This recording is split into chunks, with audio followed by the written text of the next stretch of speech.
Хэллоуин мерекесінде неге асқабақты безендіреді? ақш-та қазан айының 31-ші жұлдызы Хэллоуин мейрамы тойланады. Бұл мерекеге орай Нью-Йорк көшелері безендіруді бастап кетеді.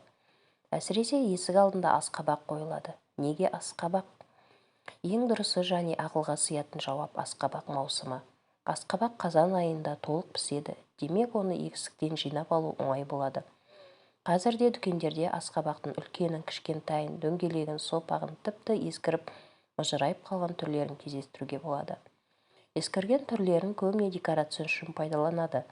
Асқабақты тағамды дайындауда қолданылады. Қазір асқабақ қосылған кофенің маусымы десек болады. Хэллоуин аңызы Джек шамы туралы. Бұл ирландиялықтардың көне мифі. Ертеде Джек есімді салақ ұста өмір сүріпті.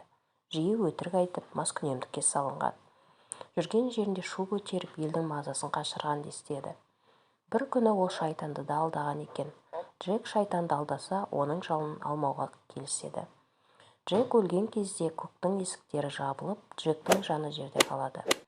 Шайтан оған шоқ тастаған екен, ал Джек болса сол шоқ отты орам жапырақтың ішіне тығып кетіпті.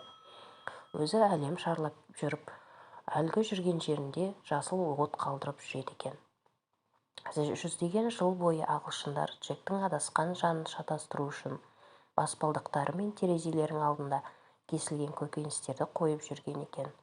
Уақыт өте келе орам жапырақты асқабақ алмастырған.